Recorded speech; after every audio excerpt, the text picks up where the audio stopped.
جی ہم نے یہ دیکھا ہے کہ جو 8 فروری کا الیکشن تھا اس میں جو ہوا وہ پوری قوم کو پتہ ہے. جس طرح سے ہمارے امیدواروں پہ ہماری پارٹی کا نشان لے لیں، باہر طور پہ ہر چیز میں ہمارے آگے روڑے اٹکائے گئے. ہم یہ سمجھتے ہیں کہ آج کے فیصلے کے تناظر میں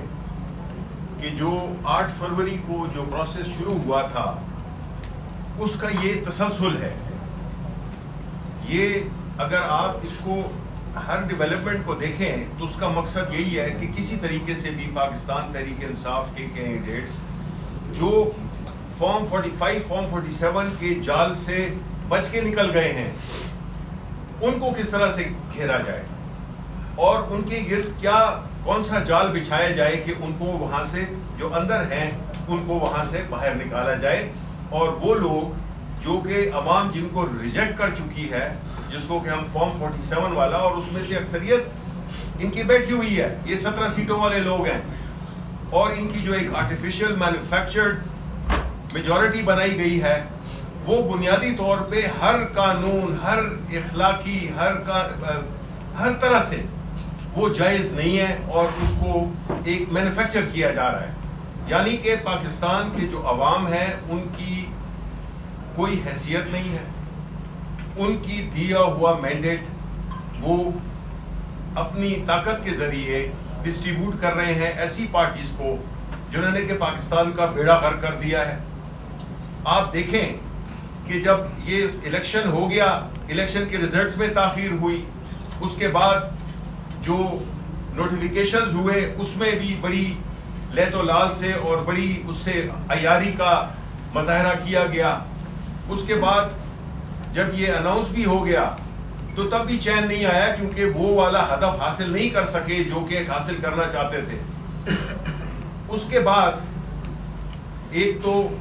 ٹریبیونلز بننے کی بات ہوئی. جب الیکشن میں جب ڈسپیوٹ ہوتا ہے تو ظاہر ٹریبیونلز میں آپ جاتے ہیں.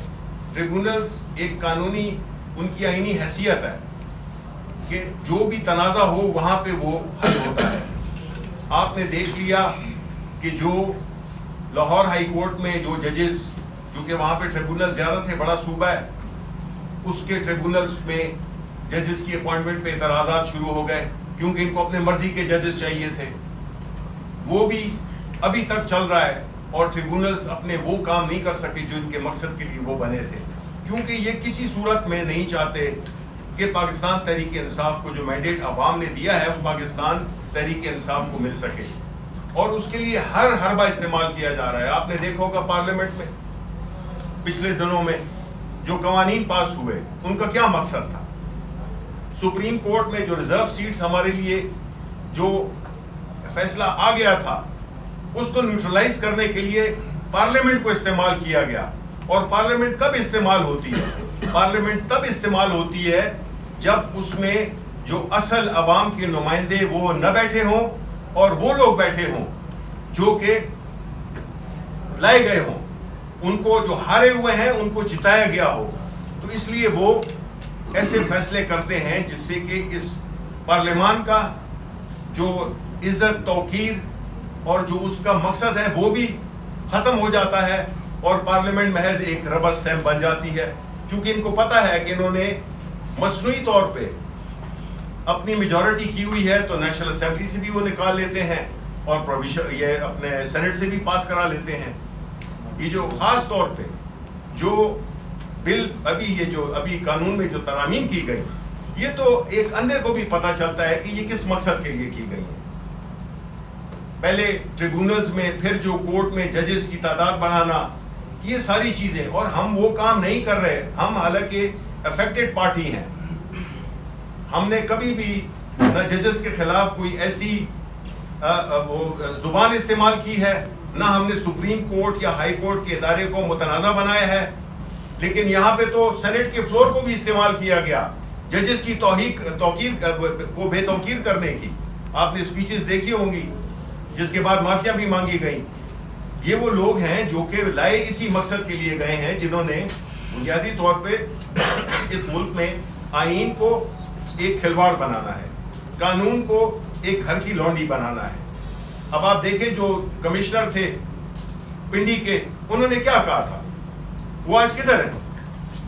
قوم پوچھنا چاہتی ہے کہ وہ کدھر گئے، انہوں نے کیا کہا تھا، اس کی تحقیقات ہونی چاہیے۔ ہم تو چاہتے ہیں کہ ہر چیز قانون اور آئین کے مطابق ہو، اور اگر آپ جمہوریت ہے تو اس میں پھر جو ووٹ عوام نے دیا ہے، جن کینڈیڈیٹس کو، جس پارٹی کو، جو کہ ہمارے کیس میں پاکستان تحریک انصاف کو دیا ہے، عمران خان کو دیا ہے، اس کو آپ ہر طریقے سے آپ اس کا احاطہ کر رہے ہیں کہ کسی طرح سے بھی وہ نہ ہو۔ جب یہ ہوگا تو پھر آئین بھی بے معنی ہو جائے گا، قانون بھی بے معنی ہو جائے گا۔ اور جب آپ ریکاؤنٹنگ، اب ہماری پارٹی کے کم از کم 60 کے قریب ہم نے ریکاؤنٹنگ کی اپلیکیشنز دی ہیں، پیٹیشنز دی ہیں، اس پہ کوئی فیصلہ نہیں ہوا، اس پہ کوئی کارروائی بھی نہیں ہوئی ہے،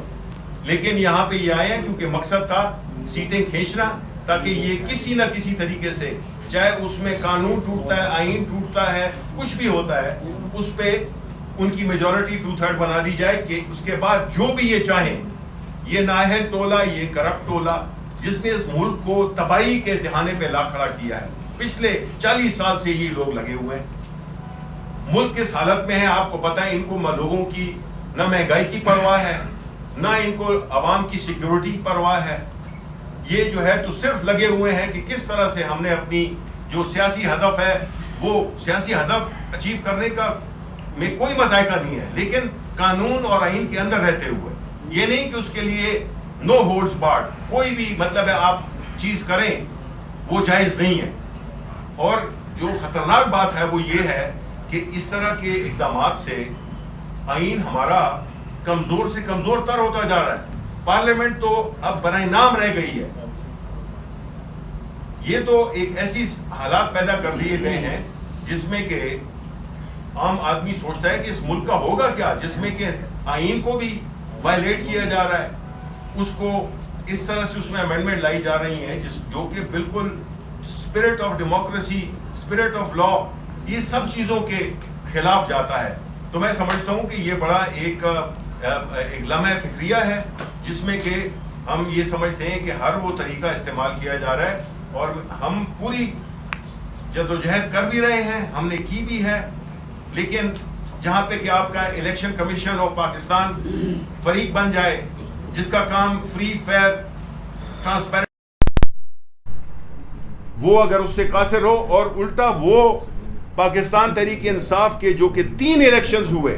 انٹرا پارٹی الیکشنز، 3 الیکشنز ہوئے،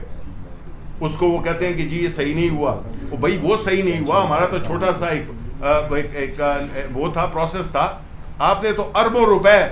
اس قوم کے غریبوں کے لگا کر، اور آپ نے جو ہے تو ایک الیکشن منعقد کیا ہے، وہ بھی سپریم کورٹ کی ڈیسیجن پہ، بیکاز آپ کا کوئی ارادہ نہیں تھا الیکشن کرانے کا۔ اب جب کرانا پڑا تو اس کے بعد جو آپ کے وہ ہیں سٹیپس ہیں جو آپ نے لیے ہیں، تو میں سمجھتا ہوں کہ الیکشن کمیشن آف پاکستان بری طرح سے ناکام ہوا ہے اپنی یہ آئینی فرض کو نبھاتے ہوئے۔ تو